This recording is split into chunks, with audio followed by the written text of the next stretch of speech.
Bienvenidas y bienvenidos a un nuevo capítulo de Mujeres Comunistas. Un especial saludo a todos quienes nos están escuchando en vivo a través de nuestra plataforma de streaming, desde el sitio web y también desde las emisoras a lo largo del país. También un especial saludos a quienes están escuchando la retransmisión del día sábado a la 1 de la tarde. Hoy vamos a estar comentando todo el acontecer nacional. Recordemos que este viernes 15 de noviembre se firmó el Acuerdo por la Paz y la nueva Constitución. Esa misma noche falleció Abel Acuña, un joven de 29 años, en las manifestaciones que se realizaban en la Plaza Italia, rebautizada como Plaza Dignidad. Funcionarios de salud denunciaron que las agresiones recibidas por Carabineros les impidió reanimarlo. El nuevo balance del INDH hasta el lunes es de 6.362 personas detenidas. De ellas, 760 son menores de edad, 951 son mujeres. Hay 2.390 heridos en distintos hospitales, de los cuales una cifra impactante son 964 por disparos de perdigones y 41 por disparos de bala. Pese al acuerdo firmado, las personas siguen manifestándose a lo largo del país. Ayer lunes se realizó una gran marcha en Plaza Dignidad al cumplirse un mes exacto desde que comenzaron las protestas. Estaremos conversando sobre todo esto, además de la escuela sindical Teresa Flores, que se desarrolló el pasado viernes 8 al domingo 10 en Santiago con asistentes de distintas regiones. En estudio estaremos con Claudia Pascual y estaremos conversando también con la abogada feminista Bárbara Sepúlveda acerca de la nueva Constitución y también aprovecharemos la instancia para hablar del enfoque de género en todo este debate. En Radio Nuevo Mundo, su red nacional y plataformas online, estás escuchando Mujeres Comunistas, por ti y por todas mis compañeras.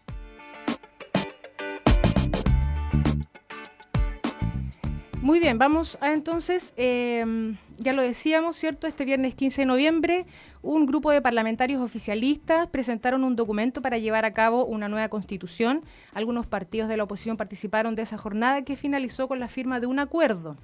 El presidente del Partido Comunista, el diputado Guillermo Teillier, valoró el hecho de haberse iniciado un proceso para la nueva constitución conseguido gracias a todas las protestas, movilizaciones, a través también de todos los dirigentes sociales de nuestro país. La cita de él dice: este acuerdo entre la oposición y el gobierno ha abierto las puertas de la posibilidad de cambiar la Constitución y eso es un hecho que a nosotros valoramos. No podemos negar ni decir que aquí no ha pasado nada o no ha existido ningún cambio. Hay un cambio.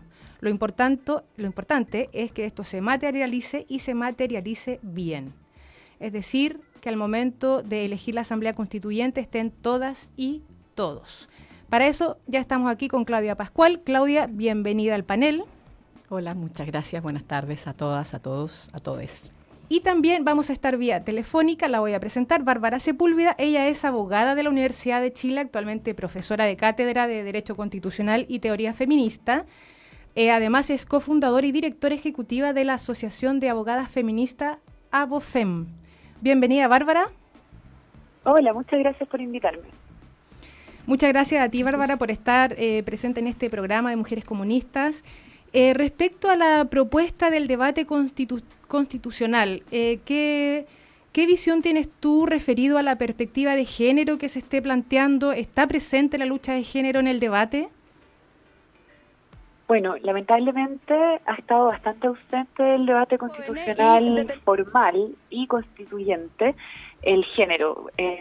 Hemos visto que tanto respecto de los contenidos que se están debatiendo para la nueva Constitución como de los mismos mecanismos que se discuten para llegar a la nueva Constitución, normalmente el género se entiende como una preocupación de segunda categoría e incluso la participación de las mujeres, si no fuese por las mismas feministas y movimientos de mujeres que últimamente han puesto sobre la palestra la invisibilización que hemos tenido, entonces no sería posible siquiera comenzar a discutirlo. Pareciera que estos arreglos, estos acuerdos que se hacen no nos consideran. Bárbara, y en ese sentido, ¿cómo debiera ser una constitución con equidad de género? ¿Hay derechos específicos para mujeres y niñas, por ejemplo? Y también sumar en esta pregunta los derechos de personas LGTBIQ, por ejemplo. Sí, de todas maneras. Así como tú lo mencionas, nosotros creemos que respecto a una constitución que tenga una perspectiva hacia la equidad de género, debiese consagrar, por supuesto, los derechos específicos de niños, niñas, adolescentes, las mujeres y la población LGBTIQ+. Además, las mujeres entendidas en toda su diversidad y dentro de esta incluidas las mujeres de los pueblos originarios con sus derechos específicos. Pero además debiese consagrar obligaciones y deberes específicos para el Estado. Esta ha sido una falencia que han tenido las constituciones y también si lo miramos en el derecho comparado, en las experiencias en otros países respecto de las constituciones, cuando no hay obligaciones y deberes específicos para el Estado, todo queda consagrado como una fórmula abstracta. Entonces nadie se hace cargo, como si nadie tomara la posta para hacer los cambios que hay que hacer, las transformaciones que son necesarias. Entonces es muy importante que en el texto quede expresamente no solo una frase que diga es deber del Estado, sino que la obligación de consagrar un mandato general al legislador, por ejemplo, o dato directo al Ejecutivo para generar las políticas públicas con enfoque de género, dando al mismo tiempo garantías a la ciudadanía para que se hagan valer los derechos y para que se hagan valer esta exigencia. Pero también, como tú decías, el catálogo de derechos específicos de las mujeres y niñas también requiere no solo el reconocimiento constitucional de los derechos, que es algo que cumple un rol simbólico muy importante, sino también que un correlativo para su exigibilidad a los tribunales. Es decir, de nada me sirve que un derecho esté consagrado en la Constitución y que no tenga una acción que yo pueda, en el caso que se vulnere mi derecho, o se amenace mi derecho, yo pueda ir a exigir a los tribunales mediante una demanda o una acción constitucional. Y eso es lo que pasa hoy día con la Constitución del 80, con varios de los derechos que están ahí, pero que no tienen una acción de protección como un correlativo. Y bueno, eso tiene que ver también con quienes crearon la Constitución del 80 y cuál es el objetivo y también cuáles derechos van a proteger y cuáles no. Entonces todos los derechos que tienen por lo menos alguna similitud con un derecho social, todos quedan fuera del ámbito de protección jurídica mediante acciones. Pero eso es muy importante que nosotros ya lo comencemos a instalar como una necesidad. Bárbara. Y sí, cuéntame. Y respecto, por ejemplo, al enfoque de género, algunos ejemplos, ¿qué se debiera establecer? Por ejemplo, el derecho a vivir sin violencia. ¿Qué ejemplos son los que debiéramos considerar en este debate? De todas maneras, yo pienso que hay unos mínimos que uno no podría obviar en este proceso. Lo primero es que, estableciendo derechos constitucionales, hay que establecer la igualdad de los derechos políticos, el derecho a acceder y a ejercer los cargos públicos sin discriminación, pero además garantizar el derecho a la salud, específicamente la salud reproductiva. Yo creo que una constitución igual puede reconocer y valorar el trabajo doméstico no remunerado, la igualdad en el acceso al ejercicio de la propiedad, y esto pensando también no solo, claro, como la forma de acceder a la propiedad por parte de las mujeres, sino que hoy día también existen limitaciones respecto del ejercicio de la propiedad. Pensemos en las mujeres casadas en sociedad conyugal, que no pueden administrar sus propios bienes, que se los tiene que administrar. Ese tipo de cosas tienen que desaparecer.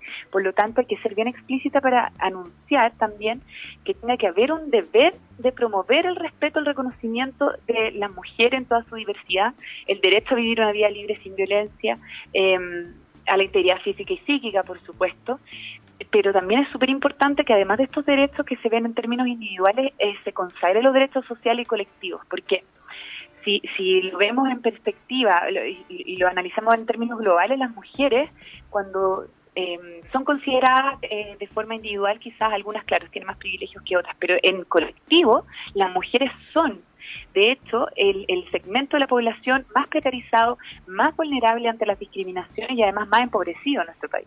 Por lo tanto, los derechos sociales tienen un rol que jugar ahí muy trascendente en el caso para que estemos hablando de erradicar la desigualdad de género. Entonces, ahí, erradicar las discriminaciones institucionales, por ejemplo, en la salud, en la previsión, pero al mismo tiempo consagrar la educación gratuita, laica y no sexista, que es una demanda además que las feministas del movimiento estudiantil han enarbolado durante tantos años.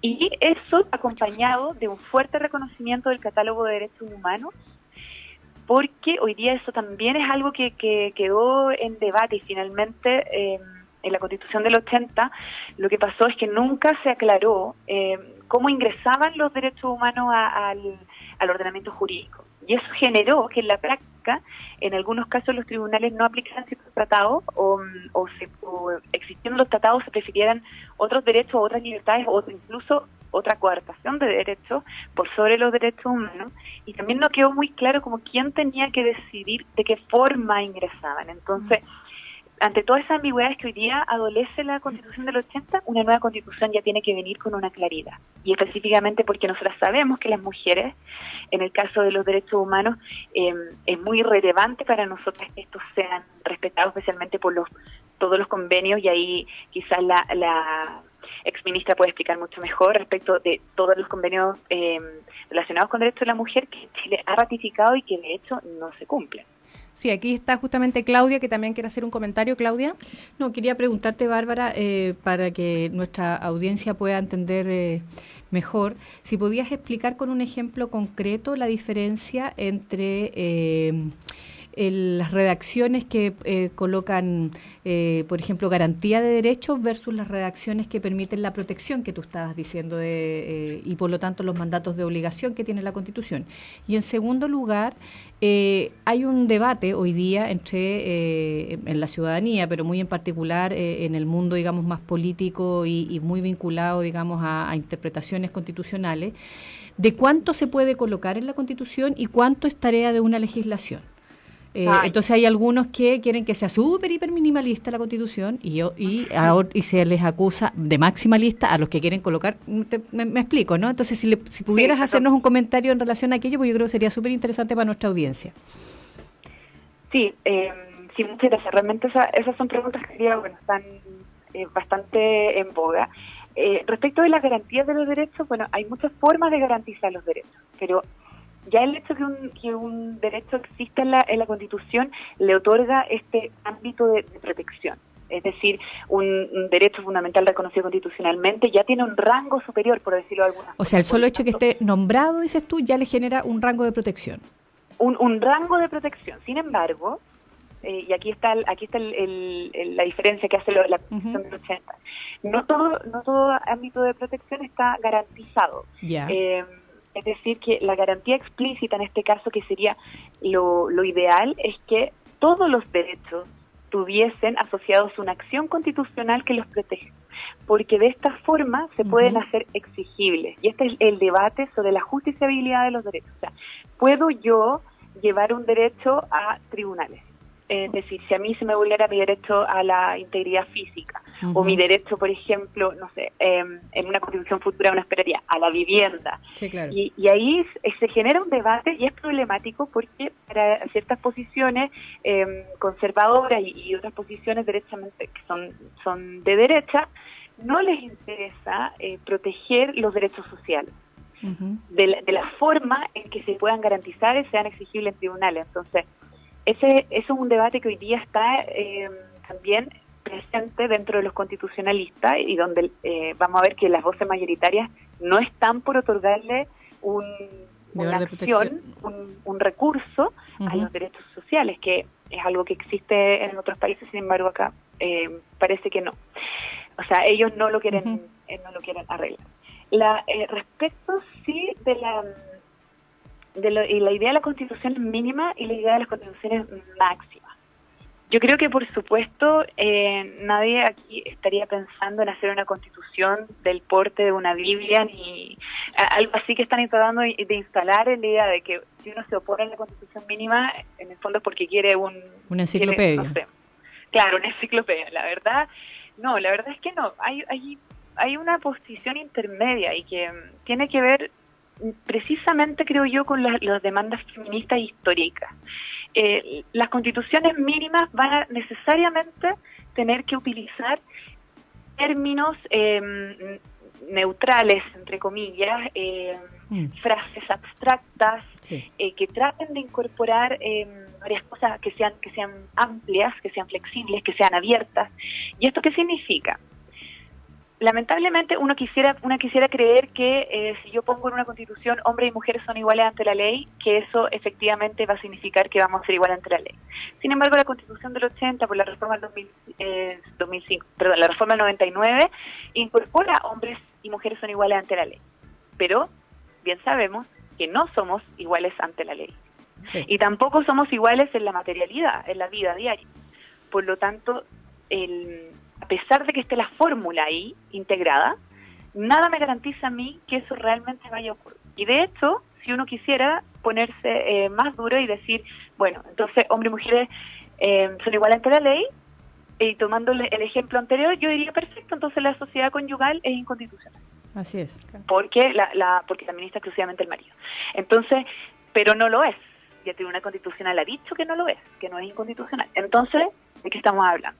Yo creo que esos riesgos que se abren, específicamente para las demandas feministas y las demandas también de grupos especialmente vulnerables o históricamente discriminados, es precisamente el quedar ocultas o invisibilizadas en estas frases que apelan a una neutralidad cuando bien sabemos que el derecho no es neutro. Así es. Y que se ha utilizado siempre como referencia a un hombre heterosexual, sin etnia, que no tiene discapacidades, que tiene propiedades, que es de cierta edad, y todas estas características que nosotros denominamos al derecho como el sujeto androcéntrico de las normas. Entonces, una constitución mínima va a utilizar ese sujeto porque va a necesitar una referencia, y la referencia a la neutralidad históricamente y además la tradición constitucionalista moderna es ese sujeto androcéntrico, ese sujeto entre las cuales feministas llevamos 200 años peleando. Entonces, creo que ese es el riesgo hoy día de una constitución mínima. Y lo otro es que una constitución mínima también, ¿qué va a significar? ¿Vamos a dejar los derechos fuera de la constitución? Y si dejamos los derechos fuera de la Constitución, lo vamos a regular por ley. ¿Y qué ley les vamos a dar? ¿Ley simple? ¿Ley orgánica constitucional? ¿Con qué quórum la vamos a definir? Y eso significa que después cualquier moción de ley podría modificar nuestros derechos fundamentales. Entonces creo que hoy día se abren más peligros, pero que por supuesto que quiero pensar que los constitucionalistas hombres que hoy día están discutiendo estos asuntos no se han interesado porque quizás, claro, no lo piensan desde esa perspectiva. Creo que es importante por eso también tener las voces feministas dentro de este proceso, o también directamente no están de acuerdo. Yo quisiera pensar que se les pasó, digamos, y no porque realmente hoy día para avanzar a un país democrático necesariamente tenemos que pensar también en un resguardo de los derechos fundamentales y los derechos humanos. O sea, Chile tiene mucha historia que nos indica que hay un riesgo cuando uno cree que los derechos se pueden así cambiar, modificar o incluso derogar. Bárbara, antes de cerrar la entrevista quisiera poder preguntarte un poco sobre la violencia hacia las mujeres vividas en estas manifestaciones. Leíamos al inicio las cifras entregadas por el INDH que corresponden, ¿cierto?, a las visitas y registros de esa institución, pudiendo haber muchas más no registradas. Pero son muchas las mujeres, 950 detenidas, 117 por querellas, 66 por violencia sexual. ¿Qué análisis tienen ustedes desde Abofem, por ejemplo, en cuanto a la violencia hacia las mujeres en las manifestaciones?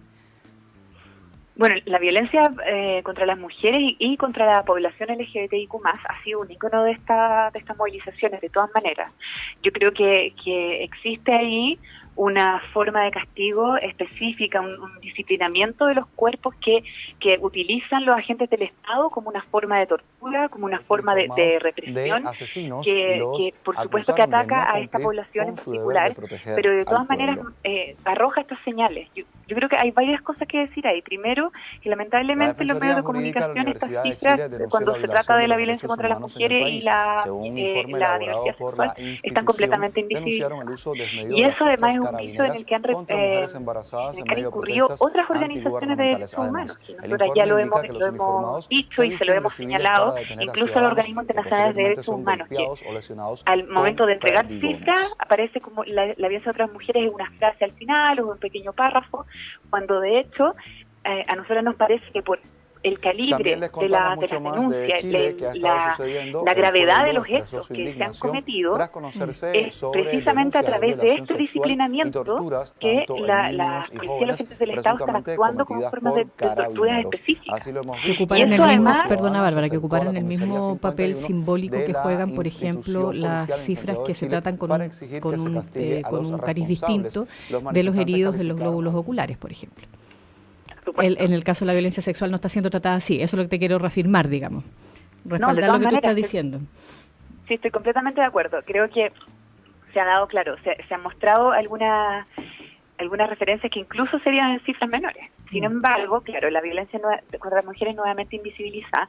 Pero además de eso, una cosa que es bastante preocupante es que nosotras hoy día, ya por la cantidad de denuncias que hemos recibido y la cantidad de denuncias que han recibido los organismos de derechos humanos, tenemos antecedentes suficientes para sostener con mucha responsabilidad de que estos hechos, estas violencias específicas, no son cuestiones que tienen que ver con una voluntad personal de algunos agentes del Estado, que se le ocurren estas maniobras y estas técnicas.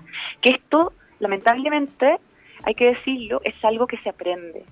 Porque ¿cómo podríamos explicar entonces que en Punta Arenas, Arica, Iquique y Santiago tengamos relatos donde se aplican las mismas técnicas, las mismas formas de vejámenes, humillaciones, torturas, violaciones y hasta la misma forma de ejercer el abuso sexual? Entonces, creo que hoy día hay que poner en alerta eso también, pensar que ahora si estamos discutiendo la Constitución, también tenemos que pensar en transformar las fuerzas de orden y las fuerzas armadas y poner atención en su currículum, porque ¿cómo va a ser posible que en un Estado democrático las fuerzas de orden aprendan a torturar a los civiles?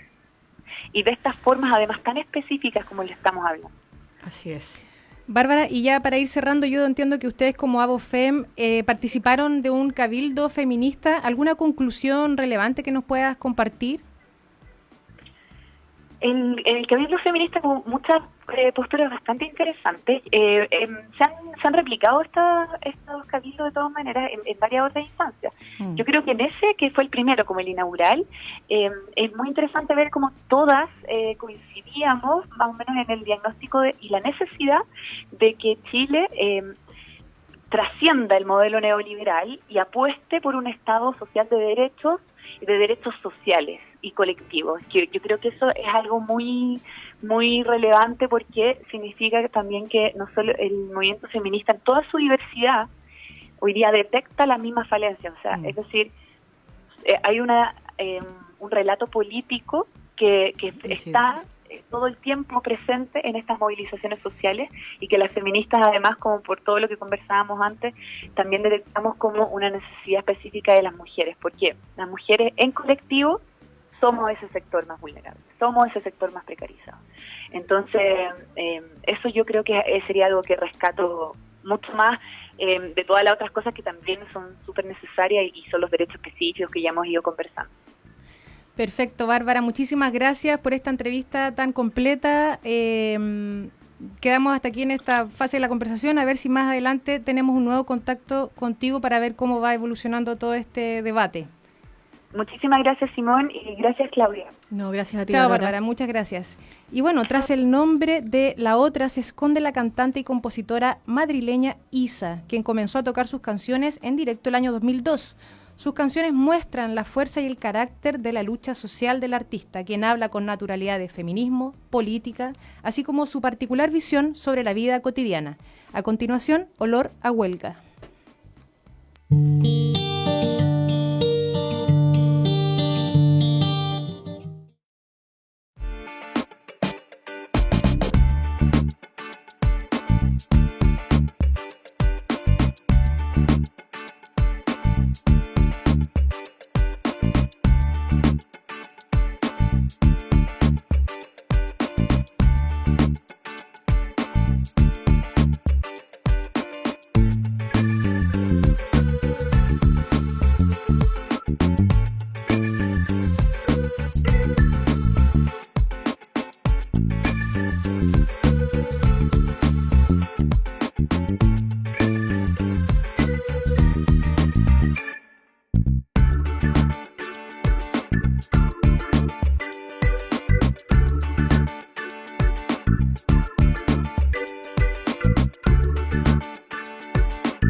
En Radio Nuevo Mundo, su red nacional y plataformas online, estás escuchando Mujeres Comunistas, por ti y por todas mis compañeras. Ya estamos de vuelta a Mujeres Comunistas. Voy a leer un mensajito que nos está llegando en Facebook, Filomena Vargas Millalonco. Ella opina: yo digo que las mujeres se nos tortura por todos lados, porque cuando torturan a nuestros hijos, los asesinan, los dejan sin ojos. Somos las mujeres las que sentimos la angustia, el dolor. Somos las mujeres las únicas que traemos vida en este mundo y amamantamos. Basta de violencia a los derechos humanos. Abajo el patriarcado y el neoliberalismo. Muchas gracias, Filomena. Muy potente el mensaje. Así es. Claudia, antes de que pasemos al tema de la acusación constitucional, retomando un poquito el tema anterior, el Partido Comunista no estuvo en la firma del acuerdo. Sin embargo, leímos al inicio del programa que Guillermo Tellier llamaba a ser parte finalmente de todo este proceso. Coméntanos un poquito cómo se está dando esa situación, ese debate interno. Bueno, lo primero que quiero ratificar es que efectivamente no haber estado en ser parte del acuerdo no es porque uno no quiera cambiar la Constitución, no es porque no la quiera hacer en un proceso democrático y en una asamblea constituyente, lo más representativa, digamos, de la diversidad que el país tiene, sino que porque la fórmula en la cual se estaba llegando a ese acuerdo es una formulación que lamentablemente a nuestro juicio peca de lo mismo que la gente movilizada y las organizaciones sociales movilizadas están demandando, que es un ejercicio de la política a partir de considerar una relación mucho más dialogante, mucho más bidireccional entre organizaciones sociales y partidos políticos, entre el Parlamento y la ciudadanía, la gente y el pueblo, para decirlo con todas las categorizaciones que corresponde, y por lo tanto en esta pasada, para así decirlo muy coloquialmente en términos de la política, los partidos políticos y el Parlamento tienen que jugar un papel, pero no ser el único protagónico, y eso no se respetó en ese acuerdo. Y eso quiero decirlo muy brevemente porque me parece que esto no es una posición de antidemocrático como algunos han querido decir. Algunos nos han dicho que de manera muy respetuosa que no nos gusta hacer la política en serio, ni en grande, ni no sé qué. No, perdona, nosotros somos un partido bastante viejito, de 102 años.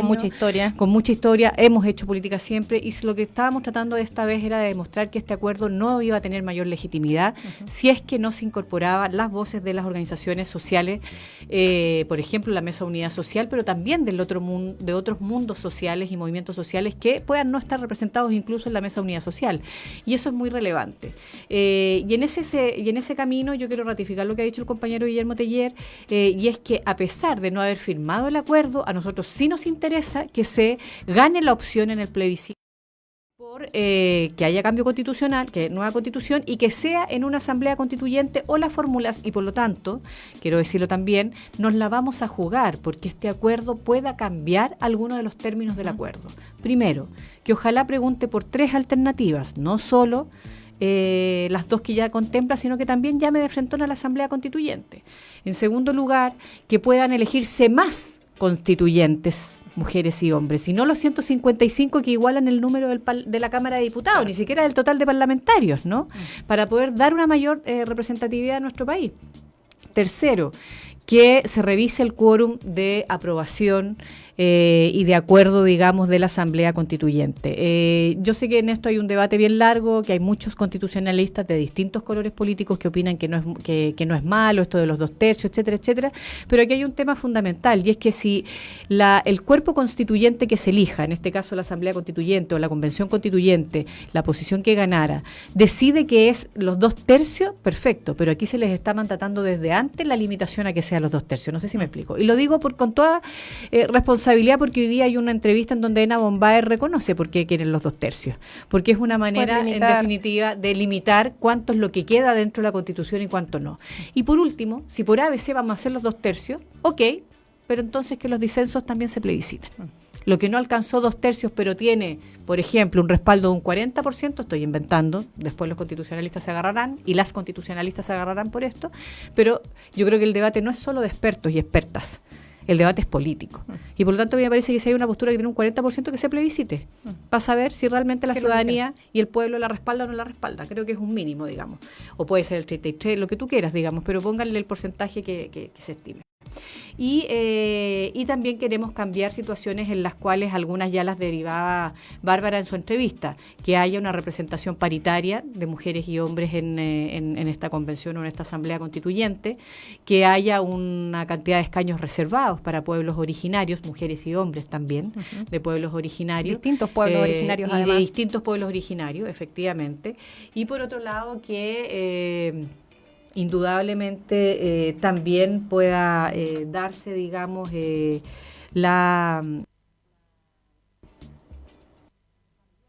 previamente lo que tiene que ver con la prohibición que actualmente existe en esta Constitución de que los dirigentes sindicales tienen la estricta prohibición de ser candidatos en una elección. Creo que esas son mínimas garantías para que realmente el espacio constituyente sea democrático. Si hay más cosas, el debate lo puede ir diciendo, pero al menos son temas que me parece de primero colocar. ¿Te parece rescatable hacerlo desde una página en blanco y no la reforma de los...? Creo que tiene que ser desde una página en blanco. Tiene que ser desde una página en blanco porque nos obliga a pensar, además, desde una perspectiva mucho más democrática, pero además sacarnos un poquito el molde de la Constitución del 80, que para bien y para mal, porque lo comparten algunos y porque somos detractores otros y otras, nos haga conversar desde otro plano, y no desde lo que nos quisieron imponer con la Constitución del 80, ¿no? En definitiva. Estamos conversando con Claudia Pascual, vamos a estar prontamente comentando lo que fue la Escuela Sindical Teresa Flores, pero antes, Claudia, la acusación constitucional. Diversos parlamentarios de oposición, Frente Amplio, Partido Socialista, PPD y el Partido Comunista, ya tienen listo el recurso de acusación constitucional que se presentará contra el presidente Sebastián Piñera por su responsabilidad en las violaciones a los derechos humanos ocurridas en el país este último mes. Entre las argumentaciones que respaldan esta acción se ha señalado que si el presidente de la República tomó la decisión política de declarar estado de emergencia, sacar a los militares a la calle, decretar toque de queda y respaldar el accionar represivo y violento de las fuerzas policiales, entonces él tiene que responder por sus actos. En este sentido, la acusación constitucional es el mecanismo legal que lo permite, es, podríamos decir, el arma de la democracia. Explícanos un poquito, Claudia, por qué es tan importante este recurso democrático de la acusación constitucional. ¿Qué efectos podría tener? A ver, lo primero es que quiero plantear que hay dos grandes argumentos para la acusación constitucional contra el presidente Sebastián Piñera. Uno tiene que ver con el permitir la violación sistemática y masiva de los derechos humanos en lo que ya va un mes el estallido social, político, digamos, que ha vivido nuestro país desde el 18 de octubre. Permitir y respaldar posteriormente. Por eso digo, primero entonces es por aquello. Alguien pudiera decir, sí, no, pero es que son actuaciones individuales, que es lo que se ha estado diciendo hasta el día de hoy. Sin embargo, esas actuaciones individuales pudieron haber sido atajadas a tiempo si él hubiera establecido alguna norma, alguna instrucción, alguna alocución, digamos, en ese sentido. Y lo que ha visto el país ha sido al contrario. Ves que habla el presidente de la República en el marco del último mes, es para decir, y le damos el total respaldo a las Fuerzas Armadas y de Orden, y en especial a Carabineros, que ha trabajado tan duro por bla, bla, bla. Eso lo hace absolutamente responsable en términos políticos. Aquí queda claro, tal cual, como lo decía Bárbara también a propósito de los ejemplos de la violencia sexual que está ocurriendo hoy día contra mujeres, contra niñas, adolescentes, mujeres y contra las personas LGBTI Q+, es que efectivamente aquí hay una orden, primero, que no se da para parar, y en segundo lugar pareciera que sí se da una orden para qué tipo de represión ejercer. Y sostenerla, además. Y sostenerla, o sea, 222 casos de por eso digo, o sea, daño ocular. Son 222 o más de 220 casos de daño ocular, son más de 60 casos de violación, o sea, de violencia sexual, donde incluso hay violaciones, porque la violencia sexual es más amplia que solo la violación. Son más de 60 denuncias por violación. Exactamente, donde hay muchos más. Tú leíste, no recuerdo en este minuto la cifra exacta que leíste, pero eran casi 1.000 heridos y heridas por arma de fuego, digamos, que su gran mayoría han sido... Sí. Casi 1.000 por disparos de perdigones y 40 Exacto. por disparos de balas, 900 por golpes, o sea, es por brutal. eso digo, o sea, es una cantidad altísima. Ya hemos escuchado que ni en conflictos de guerra hay tantos heridos en tan pocos días, etcétera, digamos, ¿no? Y lo que es peor aún, tuvimos el día viernes pasado, al otro día de la firma de este acuerdo, que yo le hubiera llamado solo un acuerdo por una nueva constitución, no le pongan paz, que no hay, no lo hay, digamos, porque yo creo que la paz se tiene que dar con justicia social, y eso es lo que está reclamando el pueblo organizado. La paz no se da por una firma en un papel. Por eso digo, pero precisamente el otro día se produce nuevamente la muerte de uno de los manifestantes, y esta vez por la acción directa de Carabineros, que impidió el proceso de reanimación que se estaba dando por parte de personal del SAMU. Es más, correcto, hay una de las funcionarias del SAMU que tiene un perdigón en sus piernas. Así es.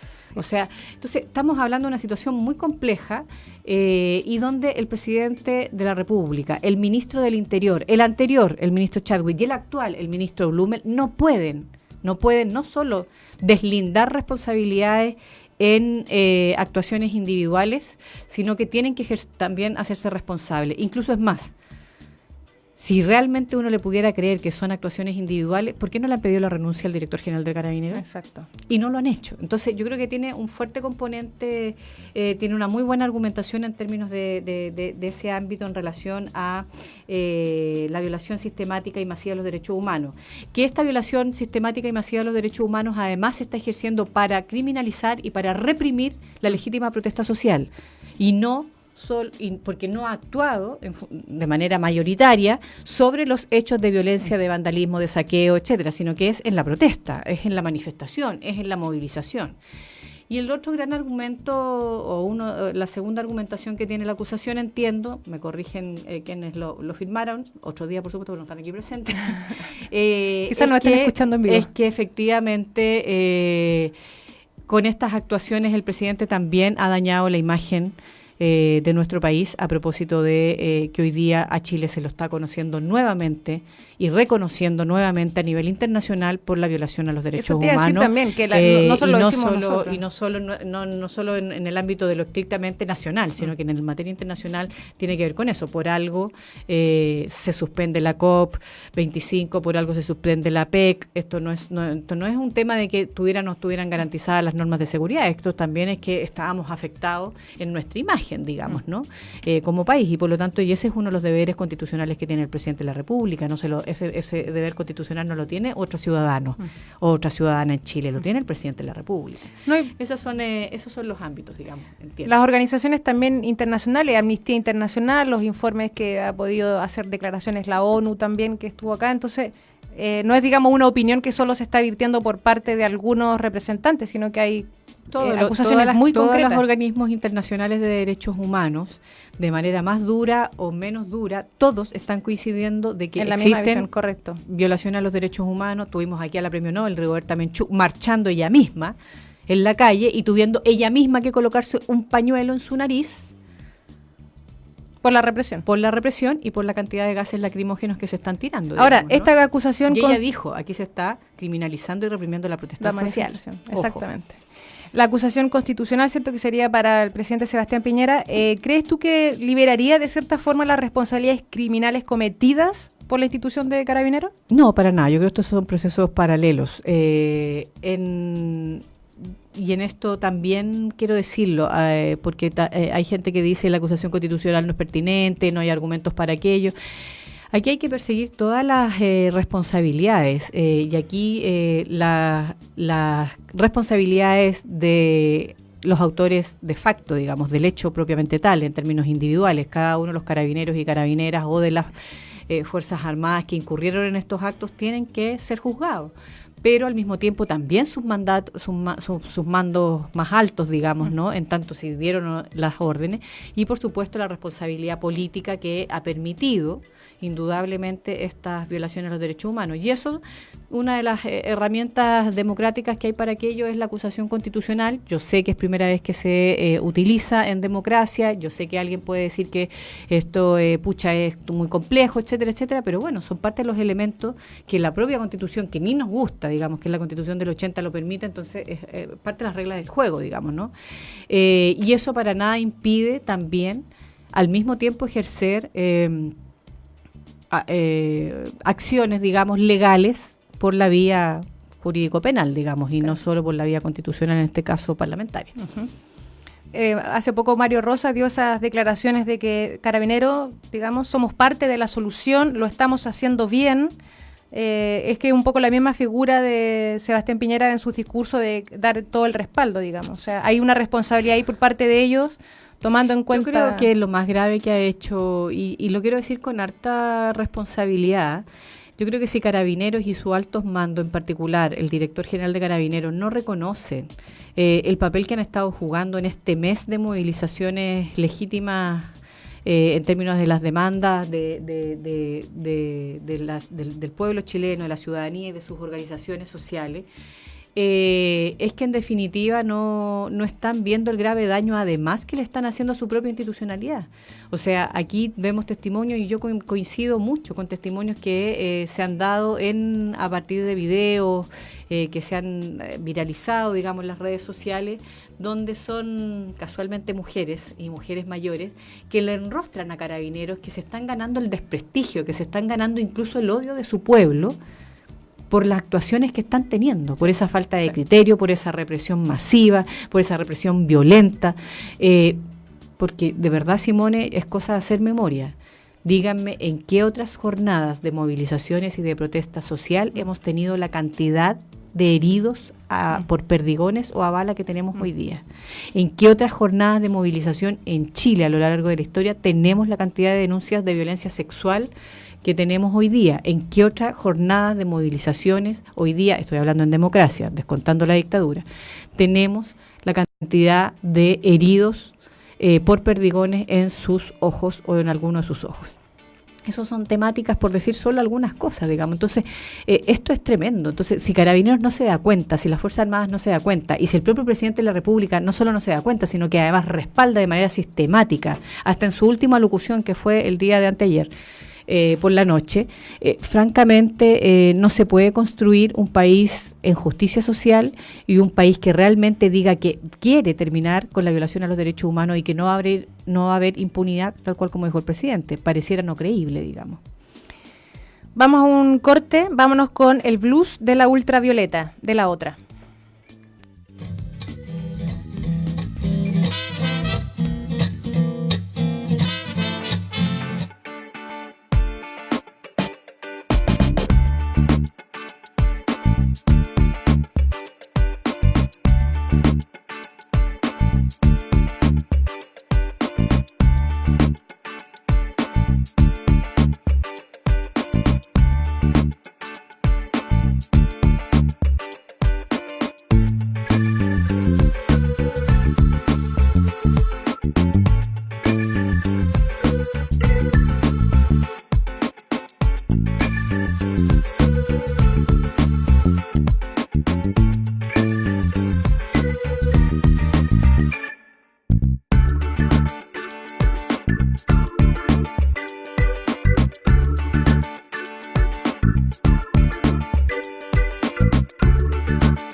En Radio Nuevo Mundo, su red nacional y plataformas online, estás escuchando Mujeres Comunistas, por ti y por todas mis compañeras.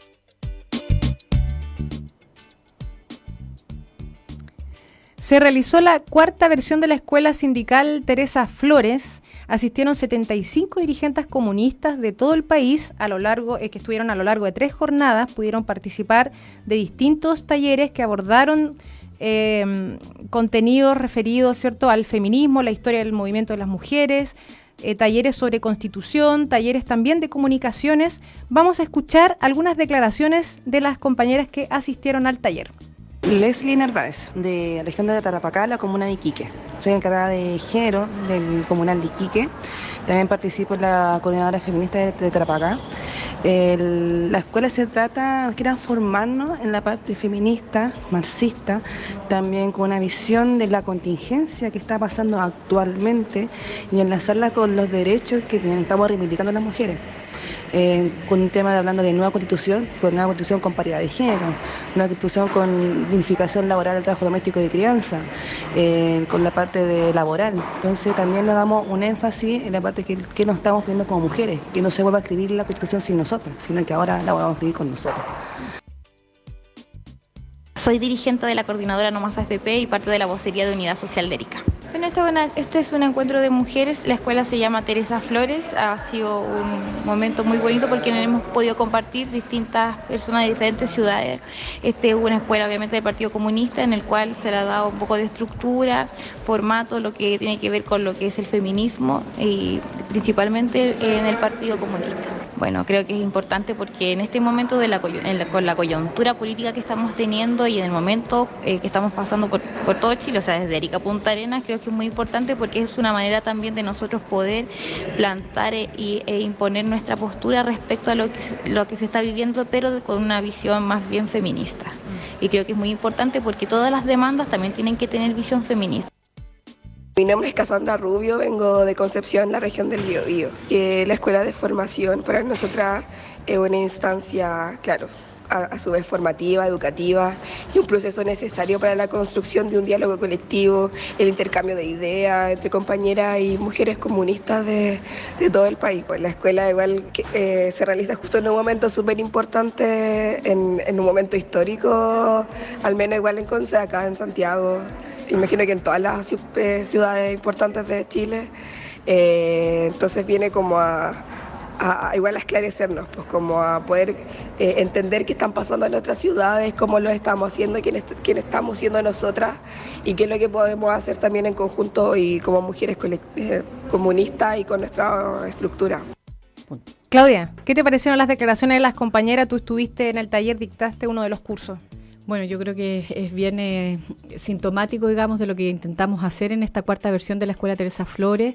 La tuvimos que modificar además a propósito de la coyuntura, pero lo importante es que las visiones que se entregan aquí en estas cápsulas es que las compañeras recibieron bien los contenidos, que les parece importante seguir formándose no solo en contenidos feministas y de marxismo y para el Partido Comunista, sino que también cómo se incorporaron los de nueva constitución, cómo se incorporan los talleres de comunicación política, las desigualdades y las autonomías económicas, y al mismo tiempo quiero rescatar una subjetividad muy importante que ellas siempre que en general todas las que participan de la escuela lo terminan diciendo, y esto de conocerse con otras de otras ciudades les da una noción de no estar solas en cada uno de sus territorios.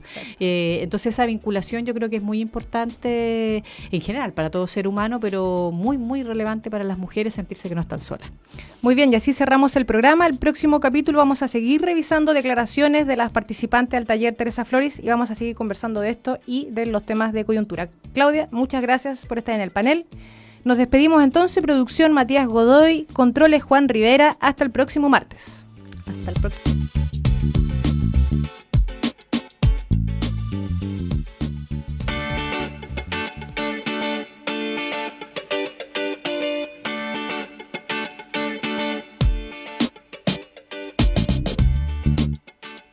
Aquí termina Mujeres Comunistas, un espacio dedicado a analizar y dialogar sobre temáticas de género, política y actualidad. Condujo la comunicadora Simone Pavín. No te pierdas Mujeres Comunistas, por ti y por todas mis compañeras. Un espacio para la formación y promoción de la participación política femenina. Te esperamos cada martes a las 3 de la tarde en Radio Nuevo Mundo.